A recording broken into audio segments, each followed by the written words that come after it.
All right, so yeah, we're back for our nightcap, and we have bitches going to go. And what is that? How does that affect us? Well, delays. One of our most busy days kind of feels a little behind today. Here's a little mess. You look gorgeous, babe. Welcome back. Thanks. All right, so we're at nightcap, and yeah. Oh, sorry. And we're drinking water tonight. Yeah, we're out of any kind of anything. Yeah.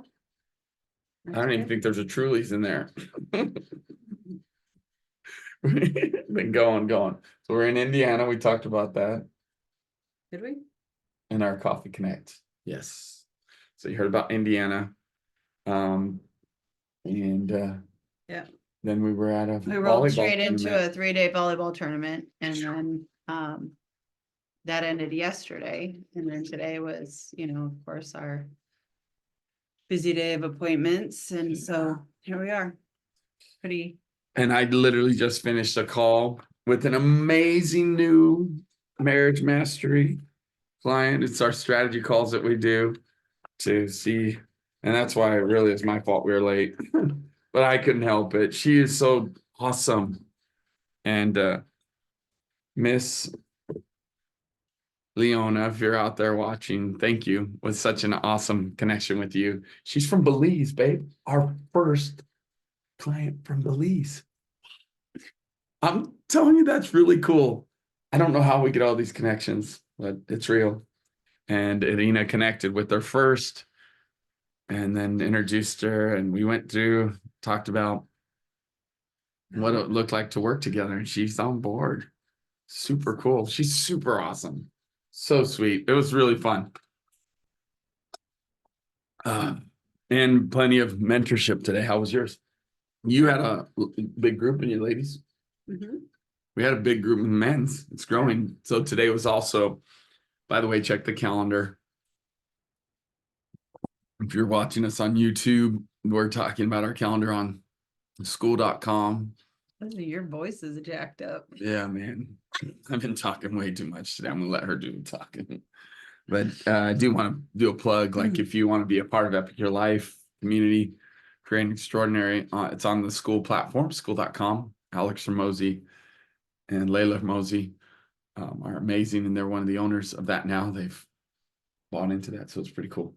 But anyways, that's where you'll find like our community, our calendar. It's a beautiful, awesome community, and our calendar kind of talks about the different things that we have going on and events. So I don't even know why I said that. Yeah. But anyways, there you go. Carry on. Yeah, so it was a good day. Because of the women's call and the men's call. If you're part of that group, you get on Mondays, we do a men's call, women's call, 5 p.m. Eastern Standard Time. There you go. That's why I was saying that. We do So put the link today on the calendar. Mhm. So if you're on the school platform, you go to the calendar, and that's where the links are for those things. So anyways, yeah, we had quite a few, I don't know, like 9 or 10 Cool. women Yeah. on. Yeah, I think there was 9 of us. It was cool because I really felt this theme of talking about compromise. What you believe and why about compromise. And so Wow. it was fun. That's cool. Sounds deep. It was good. I mean, and recognizing just all of the different facets that we can have beliefs surrounding compromise, and then also what, like, some people attached compromise to sacrifice. And Wait. I want to understand this. This is cool. This is new. I don't get it. Sorry, I don't. Maybe I'm alone here, but this is a cool topic. Compromise, meaning like you compromise what? exactly, Compromise beliefs, whatever compromise it is. Some people have, traditions.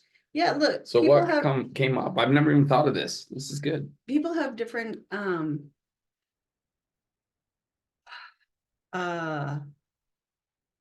connotations, right, regarding compromise. Some have religious beliefs regarding it.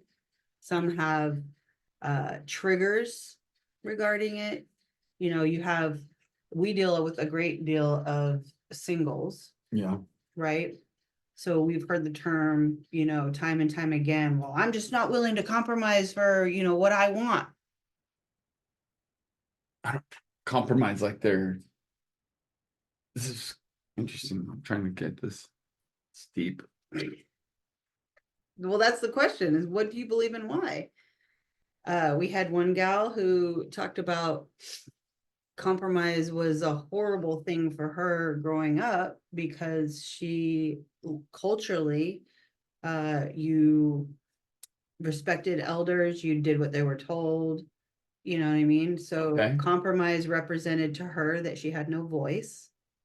Was compromise a form of rebellion too, then associated with Can that? be. Okay. Well, then you have somebody who has forsaken all of her dreams and goals and chosen to stay in a comfort zone that her family believes is what's right, versus pursuing dreams and goals. And at this point, she's like, I'm not willing to compromise anymore. I'm going for it. Right. So it's not black and white. You can't, I see. it's not to be put in a box. And that's why the question came, what do you believe and why? What is your story around compromise? Right? And negative or positive? Negative or positive. Or is it empowering you or is it disarm? What is it empowering you or is it making you a victim? Right. Whoa. Again, going back to I'm cool. always the one who's compromising or sacrificing and all of those things, right? Like there's so many, but then you go to, we talk about the negotiation course that we took, right? Our dear friend Jan Potgieter teaches a negotiation course. And if you go into a business meeting and what is your goal? So that's what came up. Is like, what is the purpose, right? What is the purpose of this deal that we're trying to come to, right? What is the purpose? What is the goal, right? So one would propose a higher end dollar amount, one would propose a lower, and they would come to a decision point. Somebody else brought up, they would compromise. Well, how would you tie into, biblically, like let your yes be yes and your no be no, right? So then we had to get to, well, okay, so your yes and your no is a decision point. So it's when you get to a decision point that there's freedom and blessing, right? And am I making a decision based on my upbringing or what was taught to my parents? Yeah, is it religious control? Yeah. Is it, you know what I mean? Is it used to suppress us, or is it used to really bless and honor each other, right? Like we talk about outgiving each other, like that's coming to a compromise. If there's a need that our heart's intention is to fulfill, then we're going to create that compromise and come to that decision point, right? Yeah. So it's just a lot. I mean, I think that's like for us when you describe it that way, I would say that for us, that's like a way of life for us. You and I constantly communicate about situations, whether it be in business, whether it be in relationship, even with our daughter. That's a big deal. It comes up with Hazel a lot. And so, yeah, I can see what you're saying. It's that to come to a place of compromise, even in that, the way you're describing it. Yeah, well, even like, for sure. Somebody said, well, initially when you put that on the message that, what came up is that I would have to give something in order to compromise. I'm giving something up. But they're triggered like, oh, what? But on further discovery came to a point where it was literally like coming together, that's a good term. both. It really is, but it's interesting. Like I could see that and feel that too. When you first said it, I'm like, wait a second, what are you talking about? Compromise. It's weird what it does. I was like, I don't know what you mean. But as soon as she started talking about negotiation, then I'm like, I know that term. And that is very beneficial. Like you want to close deals in business, like you got to compromise. You've got to be able to compromise and not demand. Like we literally had a season on purpose where we stuck to a certain price point only. we needed to feel that and know that our value was worth that. And since then, we've compromised and have different packages and different ways people can work with us, that there's no excuse. Anybody can work with us now. But for a while, it was such a high dollar and high level, but that was for us. So I can see that even in life, like when people are doing things, sometimes they're going to go through a season where, you know what, I just need to do it this way for a season and not compromise because I need something I need to grow in something. Well, what does that look like, right? I mean, I got a perfect example. Like when I knew that I needed to, well, this is part of it. I could tell you this, like we were charging such a high level of cost for our stuff, but it was to help us to understand the value of what we bring. We needed to really own that. And there was no way to own it without actually doing it and sticking to it for, I think we did for about 3 months for a 90-day process. And then of course, you know, we refined it and then we compromised on different ways that people could work with us. But there was many phone calls where a lot of people said, well, I just can't do it. I can't afford it right now. I want to, but I can't afford it. And we we're like, okay, we totally understand. And we didn't, and again, we compromised as far as trying to do payments and things, but I think that was, there's no doubt that it was to really help us to establish value. For me, help me to know the value of what we bring. I needed that for sure. Some people need that. I'll be the first to admit that I need those things at times to know that I can stick to something as well, that I can stand strong. And part of it might be in the journey of saying, hey, this is what I believe, and this is why I believe it, and then doing it and following through with it. It doesn't mean that later you can't compromise, so for sure. Yeah, so I think it's not a weakness. That's just, I think, a process and a season, right? Or a situation. Well, and that's the reality, right? Seasons change. So I think going back to the idea of like, you know, compromise looks like not having your yes be yes and your no be no.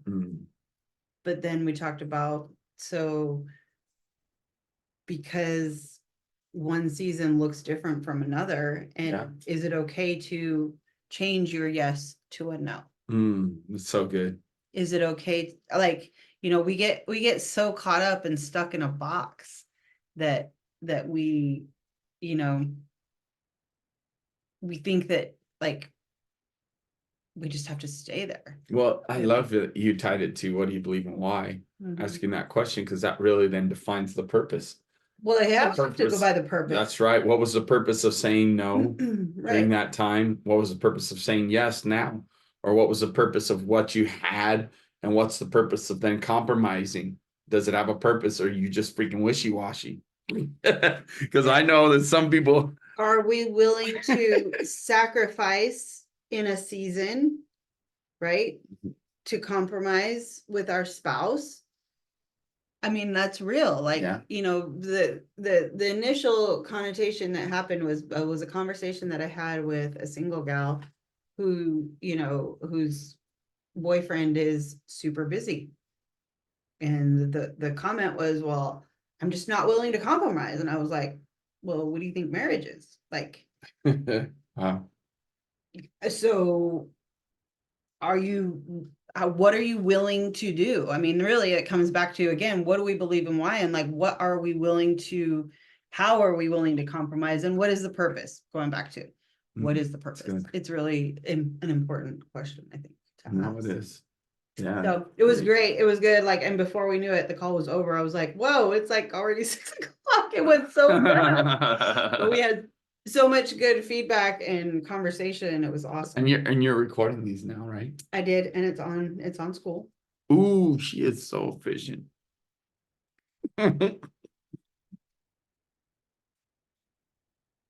Now I know why you asked me. So I'm gonna tell myself. She asked me, she goes, aren't you putting the men's clothes on there? It's like, do you remember I brought you dinner? I'm grateful. And I ate it all. You did? I did. What the heck? High five. That's cool. I did. I made her lunch and dinner. This girl is like back to back to back. So that's the compromise. I don't usually cook for us. She does all of it most of the time, except weekends. I like to try to do Except that. Mondays. I do But not. now Mondays, I've kind of adopted doing that, you know? So there's your compromise. Like, I don't normally do that, but I am. I make the time to do that for her because she's just hustling. You guys blessed by what she's doing?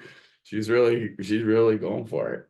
So yeah. But there's again the understanding of compromise because yeah, there was a season you weren't involved in the mentorship for a while, right? Because that season you were focused on the in vitro stuff and working on having baby.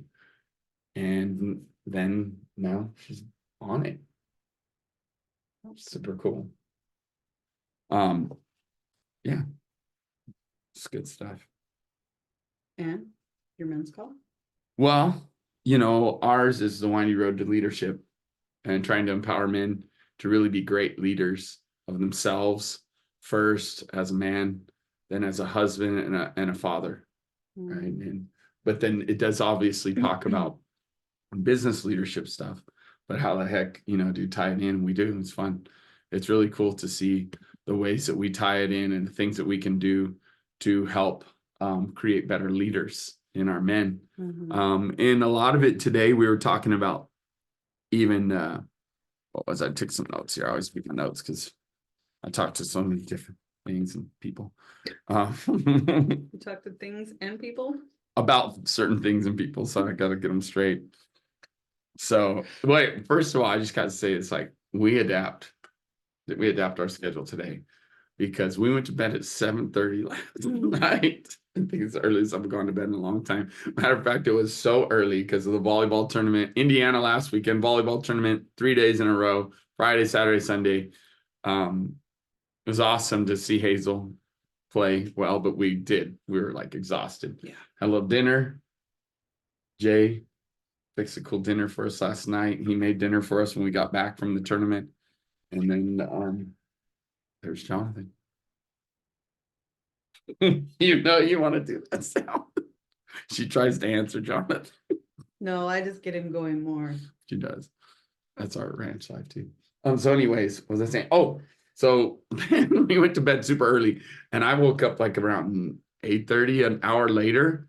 I was like sweaty and hot. I was like, I gotta shower. Sometimes when I get sweaty and hot, I sometimes will itch. So I was like, I'm gonna shower. So literally got up, showered, and then came back to bed. I was like, we're exhausted. So, anyways, the point about this is to kind of give you insight on even our lives. And this morning we didn't get up and do our epic 30 like normal. We adapt. Things happen. And so it was important for her to have more sleep. Hazel's on spring break. So we have that freedom, because she doesn't have to be to school by 7:00. And so we didn't do Epic 30. Ooh. Just want to let you guys know it's real. It happens. And so, but I did do something very cool this morning. There were some questions that come up because those of you that are connected to us through our app, our Mentor Connect app and our marriage mastery process, you ask questions sometimes. Well, one question came up this morning was, what is it about the left side of the ox, right? It's on the left shoulder. And the right side being the lion, and then the eagle on the back. Why is it specific? What is the big deal about that? So I had a blast. Some of my favorite things to do is going deep diving into this stuff. And so it was really cool to deep dive again into the left side. But there's some science behind this. This is what's blew my mind because I've had some speculation like on what the right hand. I even said this. I'm like, man, most people on the planet are right-handed, and it's their like power hand, right? Their dominant hand. And that's why it's a great representation of the lion and the personality of the lion when you learn about it. And then also the ox is the one I've always said this, man, it feels more dependable. If I'm going to reach up and grab something and hold myself, it's going to be with my left hand. And I looked it up and I was like, wow. I did some research on it, and it's real. Like there's an actual science behind this.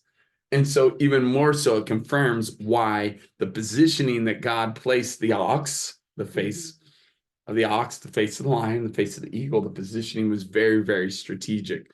So I went into deep dive to that about that. It was really fun. I geeked out, like I do. So I have a bunch of notes.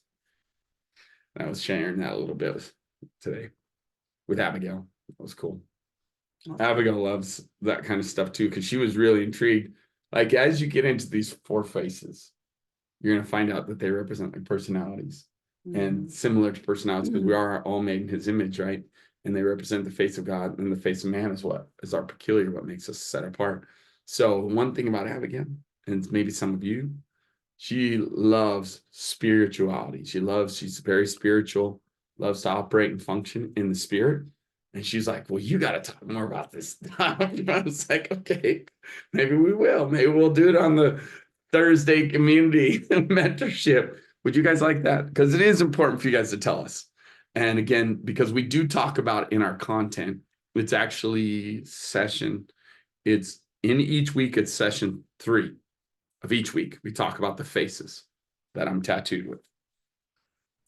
And so it was cool because she had watched the one about the eagle, because Abigail's new, but going after it, super cool. So we talked about the eagle, and she was like, oh my gosh, that's me. That's me.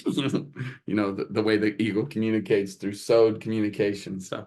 So again, you got to go through the content to really understand this, but also there's more to come. Like our 2.0 is going to have that stuff. I just had to share that because that was this morning. I hadn't had a chance to tell you about it, but it was super fun. And you and I'll geek out a little bit and tell you more about it. Awesome. So later. I have another deep dive for you. Okay, cool. I love them, by the way. Some people don't know that about me.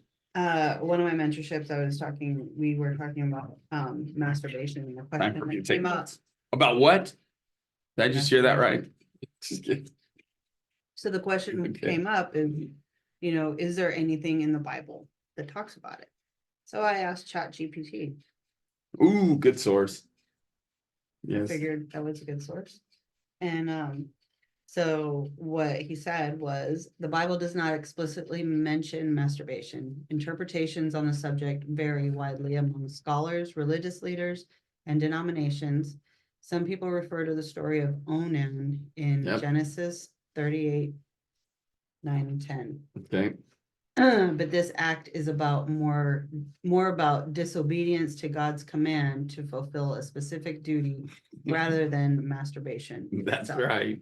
That's right. I'm assuming that you've already done Yeah. a deep dive on this. So Yeah, so it is because he actually he masturbates, and then he just shoots the sperm on soil purposefully, like to because he's supposed to, God wanted him to procreate. Spilling of seed. Yeah, spilling of seed that it talks about there. And God had told him to procreate, and he's like spitting in God's face. I ain't gonna procreate. I'm gonna pull out. I'm gonna have sex.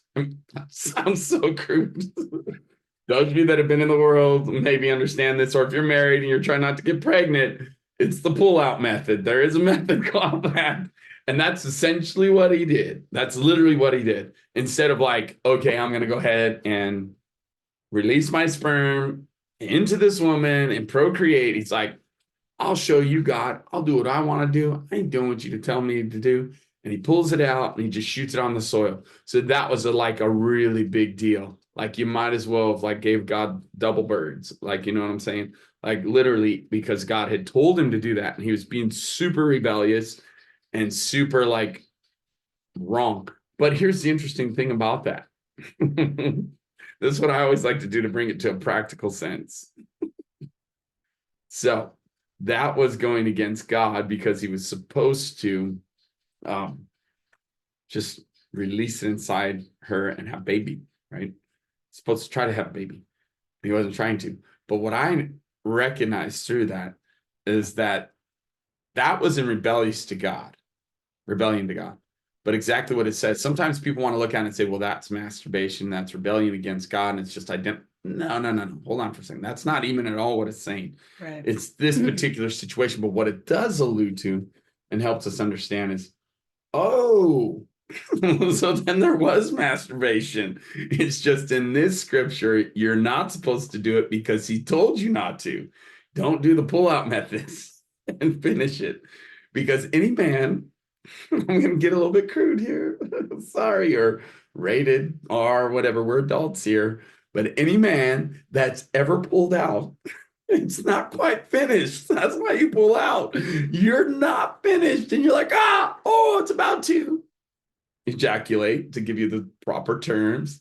And so you want to help it finish because it don't feel good if it don't finish right.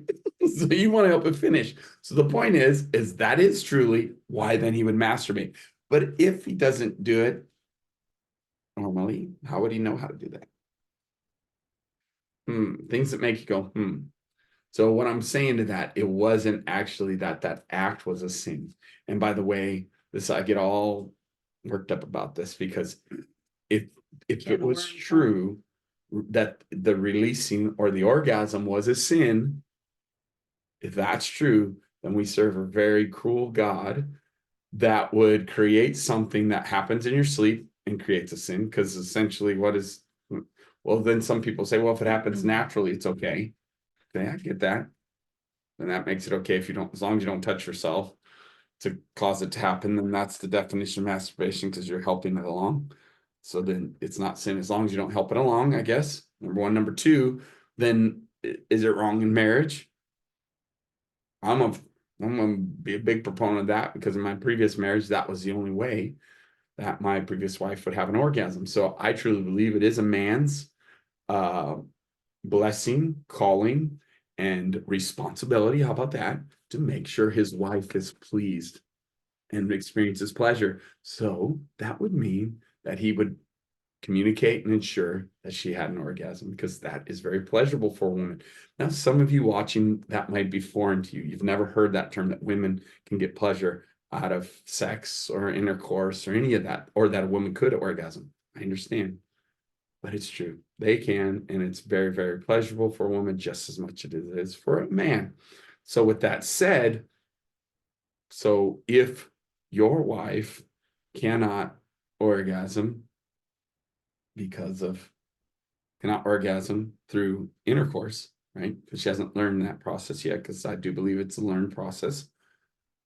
Hasn't been able to do it yet. Are you not going to help her as a man to have an orgasm if she would like to see you stimulated in order to stimulate her, which makes sense, a connection through that stimulation and both being stimulated, and then your release could help her release? Are you saying that you're not going to do that because it's a sin? Well, if it's a sin outside of marriage, there's nothing in the Bible that says it's a sin. It's not a sin in marriage. So if it is a sin outside of marriage, then it's a sin in marriage too. Like, because there's no definition of that. If that is actually talking about masturbation being a sin. You see what I mean? So there's lots of things here that would make you go like, I don't think God's like that. I think God created a very beautiful thing. I think God meant for us to truly enjoy it, very much so, and then to explore each other. And even now, this is new for me to talk about this in this way, but how cool would that be for his parents? We have a really mature conversation with our children and say, we don't believe in pornography. Again, what's the problem with pornography? Well, because it does talk about lusting after another man's wife. That's a sin.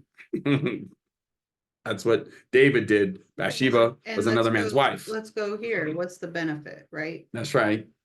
If we look at things in a beneficial light, right? And what the benefit of a release is, there's a ton. Yep. That's where I was going to go with even the cruelty of God. So then he wants you to stop doing something that's actually exercising your prostate to keep it healthy. If you don't exercise it and keep it healthy, guess what? The rise of prostate cancer is rampant on men. So if we're looking at the benefit of a release, right? An orgasm, right? There's plenty, it's plentiful. Like that basket is full with benefits. Yes. When we look at porn, what is the benefit? There's actually not many. well, let's just go here. And this is a great study because I personally feel this way, and I've asked other men, and they agree with me. If you knew and you had confidence that masturbation was for the purpose of release and exercising your prostate and was beneficial, however, it was not a sin to have that release. You're in the shower, want to have a release, Yes, do it.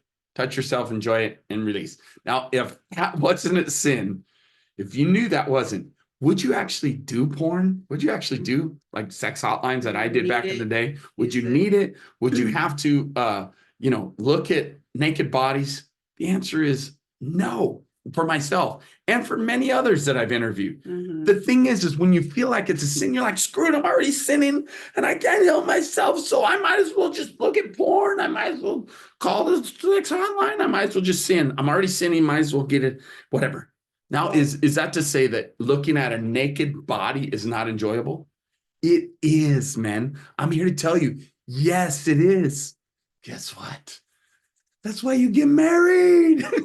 You can look at your wife naked all the time, and then you can enjoy it. You can tell her how much you enjoy it. You can fondle her. You can create your dreams and wildest dreams and fantasies within the marriage. And God says, I bless that. Yeah. And that is so good. And you both get benefits out of it, the male and the female. Sorry, I'm very passionate about this. Yeah. Wrong. So the benefit and then the destruction. Porn brings destruction, right? It causes insecurity. It causes, it's feeding an industry that is full of just lust. And you're bringing another person into the marriage, essentially. Yeah, and it's part of it too. It is the aspect Mhm. of, other men's wives and husbands. I mean, it's all of that, right? It's essentially just a big ball of destruction. Whereas a release is healthy. And so what does that look like, right?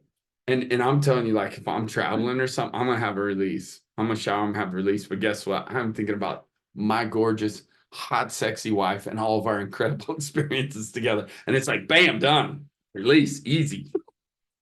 Sometimes on a phone conversation with her too, and I'm traveling, like, that's real.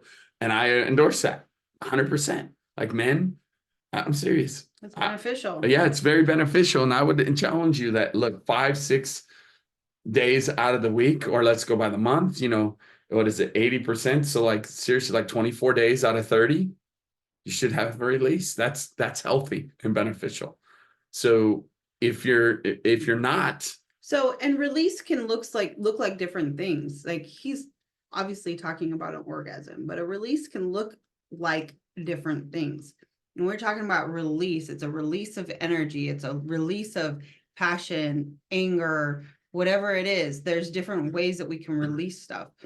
Crying is a release, right? Physical fitness is a release. Exercise. Some people go for a jog when they need a release. Sometimes it's whatever's going to create those endorphins that cause the release. So sex is not the only way. However, it is absolutely healthy and beneficial and by design.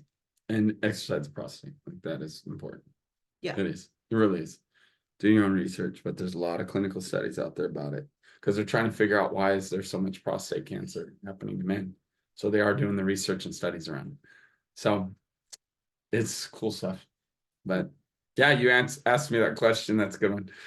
But then the men's leadership call, just to finalize what it was about, it was really good because it was really just talking about being responsible for, sorry, I want to get my notes right. Golly.